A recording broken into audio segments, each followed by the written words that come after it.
Yo, what is good, everybody? It's your boy, the Strongest Wizard, and today we're going to be showing off my first OP05 deck list profile, one that I probably have put the most time into, the one that I'm probably the most seasoned. This deck is, I've spent a lot of time playing with this deck, a lot of time. I think the leader is extremely complex, I think it's very fun, and I actually find the mirrors to be fun. Like, that's kind of crazy to say. I'm talking about Sakazuki. You know him, you hate him, you love him. I'm not sure which one it is, but anyways, let's dive in.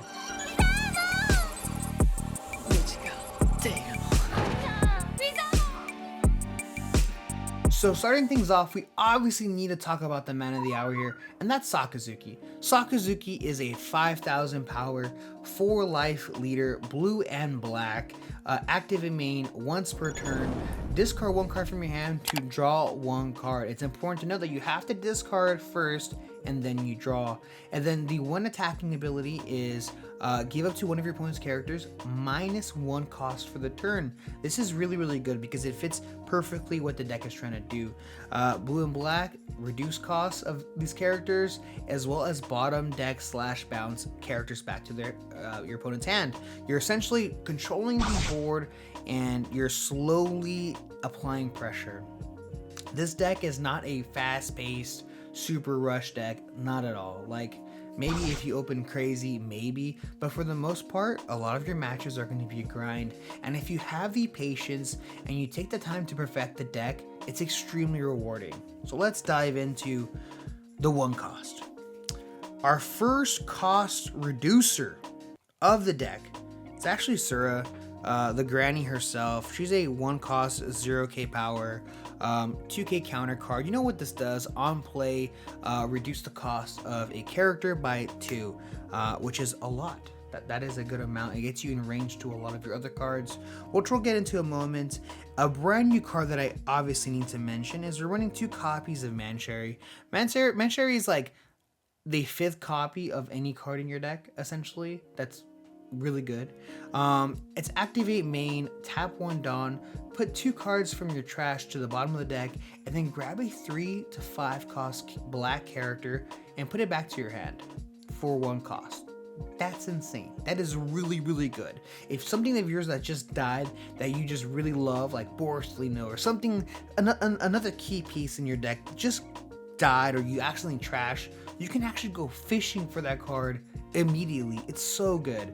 And your opponent has to deal with it because next turn you can use it again. It's so good. My goodness. Next card. We got 4 copies of brand new. You know what this card does. 2 cost, 3,000 power, 1k counter. It's our searcher, and it searches for Navy. It doesn't search for itself. Pretty self-explanatory. Next card is we have a bit of a tech choice. Not that many people are running this, but I am a huge believer. And that's 2 copies of Ulti. Ulti is a blue card. It's a 3 cost, 4,000 power. It's not a Navy card, but with 1 Dawn attached to it and when attacking, you're actually able to bounce / bottom deck a 2 cost or lower character on the board on either side, which is really good. Because you can bottom deck an opponent's character that's 2 costs or less, or you can bounce a brand new back to your hand to use for the counter. You can use any of these cards to bounce back to your hand, and it's really nice. The great thing about this deck is that in late game, Ulti is really good because you're able to reduce the cost of your opponent's characters pretty efficiently, and getting them down to 2 is actually really easy. So when you bottom deck a 9 cost character with Ulti, it feels amazing. So let's figure out how we even get there. One of the main starters to reduce heavy of your opponent's characters is 4 copies of Hina here. Hina is a powerhouse to get your opponent's characters down to 0 to 2 cost.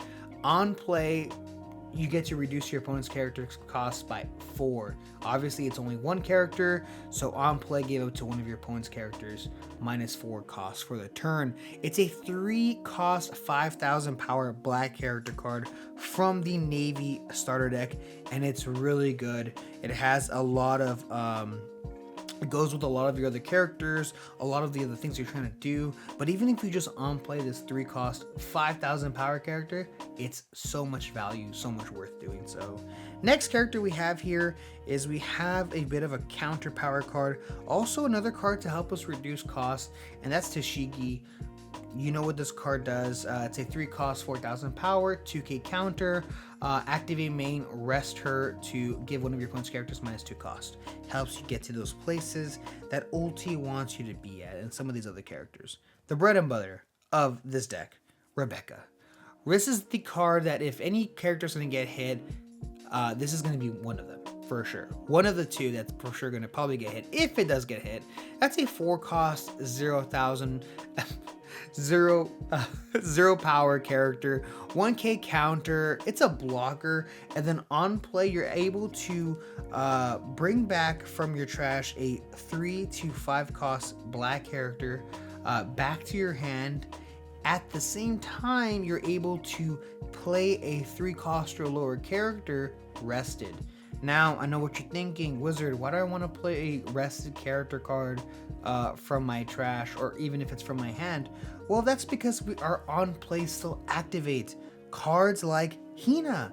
If I'm able to play Rebecca, I'm able to bring back Hina from my trash, play her rested, reduce the cost of one of my opponent's characters by 4, or so on. You could also even choose brand new. You can grab brand new from your trash, but if you have brand new already in your hand, you can play brand new to actually draw you a card, essentially replacing Rebecca in your hand so that your hand stays nice and healthy. Next character that helps with a lot of matchups is actually Kuzan. We're running 3 copies of 4-cost Kuzan, 5,000 power. On play, you draw 1 card, so it replaces itself. And when you attack, you reduce the cost of one of your opponent's characters by 4, which is quite a lot. Next character is we have 4 copies of Borsalino.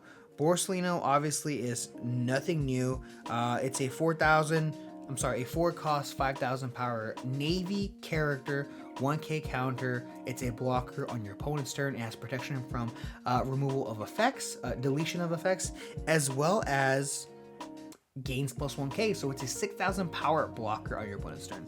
Extremely good against the mirror, extremely good against Zoro, just pretty much good against everything and anything. It's a 6,000 power blocker. Why isn't it not good? Now, the other card that might get banned because of how broken this card is. It's 4-cost, 6,000 power Lucci. It's a black, brand new character from OP05. On play, you get to put 3 cards from the trash back to the bottom of the deck to remove, to delete, to pop 2 characters on your opponent's side of the field. That is a 2 and a 1 cost. So it removes 2 characters on the board, as well as puts some of the characters or cards that you have in your trash back to the bottom of the deck, which is really nice. Who doesn't like that? I mean, it's so good, and it's 6,000 power. That's really, really strong. That's even for that's even going even with Whitebeard. That's going even with red and purple Luffy, which obviously is the ST10 brand new leader from that starter deck. Anyways, next card that I wish we had more of, but for reasons we can't play more of. That's the 5-cost 6,000 power Sabo. This card is not brand new. It came out in OP04. 5-cost 6,000 power, 1k counter. It's a blocker. It gives all of your characters for the turn that it's played protection from deletion and or from KO'd. Still in Digimon days, I guess. And on top of the fact that you get that on play, you're actually able to draw 2 trash too, which is really good. You get to cycle your hand a little bit in case doing it once per turn with your leader isn't enough. Sabo gets you there. The only bad thing about Sabo, it's not a Navy card, so it's unsearchable. That's a pretty big minus, honestly, but it is still a really good card. It's really good against yellow, and it's really good against the mirror as well, so definitely worth keeping at 2. Wouldn't go lower. You could possibly go higher, but I want to keep it at 2. Next card here, which is probably the most, I would say, the flex spot of the deck, and that's actually, I'm running 3 copies of the brand new 7-cost AK power Borsalino. Now, Borsalino is a really great card because on play, you're actually able to bottom deck a 4-cost or lower character on your opponent's side of the board. And guys, with all the cards that we have been shown, it's extremely easy to get some of these huge characters down to low cost, especially 4. So you're actually able to bottom deck a ton of cards with this card. So definitely worth keeping. Like I said, you probably don't need a 3 of. It's a flex spot. I like 3. So next card we have here is we have 4 copies of Great Eruption. Great Eruption is a very expensive starter deck card. It's a 1-cost event black card. On play, main, or it's not on play, I guess it's just main. Main, draw 1 card, choose a character from your opponent's side of the board, give him -2 cost. Really good, and the trigger is actually really fun. Trigger, your opponent has to trash 1 card from their hand. That could really help during the late game when they don't have too many cards in their hand and they have to trash like a 2k counter or something like that. Really great card. You run a 4 of, you have to run a 4 of no matter what. Next card here is we have 2 copies of Ice Age. Ice Age is really good because it really gets you there. If you're playing against yellow and they have a 9-cost Yamato, Ice Age slashes cost by 5, and so now they just become a 4 cost, which is really huge. You swing with your leader, drop it down to another 1. If you have Hina, it's now a 0. Really good card, and at that point you can swing with ulti to bottom deck a Yamato, which is pretty cool. Who doesn't like doing that? I love doing that. Next card here, which is our final card, that's actually the brand new Houndblaze. It's a 2-cost blue navy card, searchable through brand new. And this card is main, up to one of your leaders or characters gains plus 3k for the turn, then place a character on your opponent's side of the board with a cost of 2 or less and bottom deck it. Guys, this card is absolutely broken. This card is insane, and we're maxing it at 4 because if you're not maxing it at 4, I don't know what you're doing. You literally can go, if they have a 4-cost character on the board, let's say they have a Kuzan, let's say they have a Lucci, you don't even have to swing. You can go Great Eruption, bring that 4 down to a 2, and then play Houndblaze to bottom deck it, giving it plus 3k to your brand new, and now you're swinging 6k with your 2-cost character. That can be set with any of your other characters. You can do it to ulti. Ulti gains plus 3k. She is now a 7k body for that turn. So good. And I just have to mention a couple quick combos that are very obvious that maybe you probably don't know, but I'm gonna mention it anyways. One really quick combo is I'm actually not gonna remove the deck list because in case people want to just screenshot it or whatever the case may be, is actually going Rebecca. So let's say you have 8 Dawn, right? It's your 8 Dawn turn. Your opponent has a whole bunch of characters on the board and you're trying to figure out how to remove them. A super easy combo is you always want to have a Hina in your trash. You play Rebecca, you use Rebecca's ability, grab Hina out of your trash, rest it, you play Rob Lucci from your hand because you have 8 Dawn, right? You play Rob Lucci from your hand, and now you just are able to either remove 2 bodies on the board, because if you didn't already, Sakazuki can swing into your character, your opponent's life, minusing 1 cost from one of your opponents. The Hina drops down one of the bigger characters down to a character more in range for Rob Lucci's ability to pop and control the board. Super good. Even if you're playing against the mirror match, which is going to happen a lot, you can Rebecca / Lucci play. This combo is very well known and very common. I want to mention a couple characters that I want to say are really useful in some matchups that I already mentioned before, but I'll just mention it again. Characters that are really good against yellow, which is really important because yellow's really broken right now. I think yellow's hands down the best it's ever been right now. Kuzan helps it with the yellow matchup. A lot of their characters are very big in cost, and Kuzan helps you get there. as well as Sabo. Sabo's really good because there's a brand new yellow event card called 2 million volts or something like that. That's the part of the Anel deck, Anel package that Katakuri has also adopted because it's so broken. It rests a 4 cost if they're down to one life or less. And guys, Sabo is a 5 cost, so see ya that you're not going to be resting my boy. As well as the Yamato. Yamato being able to pop essentially anything depending on how much life both players have. Sabo as well as Borsalino kind of protects you from that happening. Ulti is a great card in the mid to late game just because during the late game, if you have a Kuzan up or if you have a couple Great Eruptions or an Ice Age, you're able to bottom deck a 7 cost pretty efficiently with an Ice Age or a 5 cost with Great Eruption / swinging with Sakazuki to kind of get you there. In the late game, if you ever are missing a key piece like a Rob Lucci or possibly a Rebecca, Man Sherry essentially gets you there.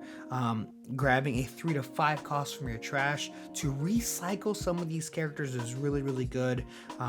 And it actually acts as a pseudo blocker as well. They have to remove it like I did mention before. Now, I do want to mention there are a lot of other cards that you could possibly be running in this deck instead of what I'm currently running, obviously. Flex spots for sure, I would have to say, is the Borsalinos. Some people love them, some people hate them. Some people run 2, some people run 1, some people don't run any at all. I do think this deck needs some sort of top end. A lot of people are running the 10 cost Kaido against Yellow, which is a good card. It's too expensive, not enough payoff in my opinion, which is why I don't run it. Another character you can run instead of Ulti, which is another flex spot, is actually Hina.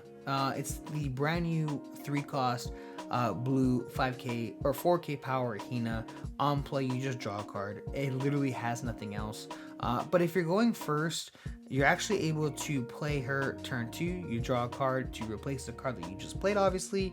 And then turn 3, you're able to Hound Blaze, giving that 4k character plus 3000, which is a 7k power character. So you're able to swing 7 twice, which is actually really insane, as well as removing a character off their opponent's side of the board, which is really good. And yeah, that's pretty much it, guys. I think this deck is extremely good. I think it's one of the best. I think it is the best deck in the format. I think a lot of people will play this deck and say this is the worst deck in the format, and I think that's probably because they don't know how to play it. I think this deck is very high skill ceiling deck. I think it's a big brain. I think it's really good, and I can't say any more really good things about it because you probably already know this. And yeah.